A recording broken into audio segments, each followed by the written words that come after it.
बच्चों, आज हम पढ़ने जा रहे हैं मानव के रक्त परिसंचरण तंत्र के बारे में।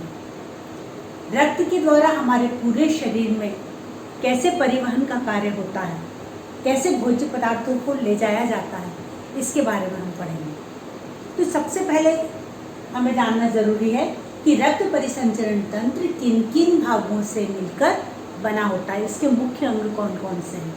तो सबसे पहला भाग तो होता है हृदय, जो कि एक पंप की तरह काम करता है, जो पूरे शरीर में रक्त को फोर्स के साथ में, जैसे एक पंप होता है ना, पानी को पूरा भेजता है फोर्स के साथ, वैसे ही मानव हृदय रक्त को पूरे शरीर में भेजने का काम करता है। और जैसे पानी पूरी पाइपलाइन के द्वारा पूरे घरों में पहुंचता है, वैसे ही कुछ नलिकाएं होती हैं।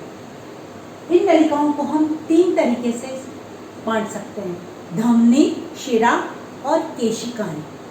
धमनी याद रखने के लिए धक धक धक धक धक धक, जिसमें तेजी से रक्त बहे, शुद्ध रक्त बहे, वो होती है धमनी। जिसमें स्लो रक्त बहे, धीरे धीरे रक्त बहे, वो है शिरा।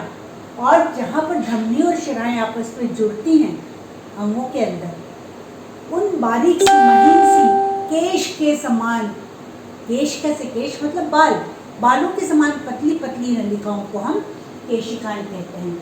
तो हृदय, नलिकाएं, नलिकाएं 3 प्रकार की: धमनी, शिरा और केशिकाएं। और जो तीसरा भाग है वो है रक्त। रक्त 2 चीज़ों से मिलकर बना होता है, एक प्लाज्मा और दूसरी होती है रक्त कोशिकाएं। हमारे रक्त के अंदर जो विभिन्न प्रकार की कोशिकाएं पाई जाती हैं, ये कोशिकाएं भी 3 प्रकार की होती हैं। लाल रक्त कोशिका, जिसको हम WBC भी कहते हैं, इनका रंग लाल होता है क्योंकि उसके अंदर होते हैं हीमोग्लोबिन। हीमोग्लोबिन की उपस्थिति के कारण लाल रक्त कोशिकाएं लाल रंग की हमको दिखाई देती हैं। और उसी तरीके से दूसरी हैं श्वेत रक्त कोशिकाएं।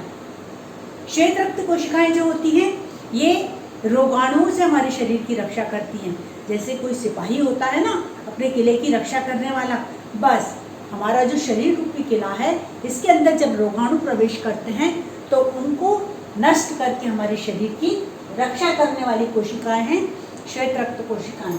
और जो तीसरी कोशिकाएं हैं प्लेटलेट्स, ये अगर चोट लग जाती है और खून बहने लगता है, अगर खून बहता जाए तो आप देखिए थोड़े समय के बाद वो गाढ़ा जम जाता है, उसको कहते हैं रक्त का थक्का जमना। ये काम करती हैं प्लेटलेट्स नाम की कोशिकाएं। तो ये 3 घटक हो गए: हृदय, नलिकाएं और कोशिकाएं, रक्त परिसंचरण तंत्र के विभिन्न घटक। आइए अब विजुअल देखते हैं। आइए मानव रक्त परिसंचरण तंत्र के घटकों के बारे में जानते हैं। इसका जो मुख्य घटक है वो है हृदय, हार्ट। ये एक पंप की तरह कार्य करता है।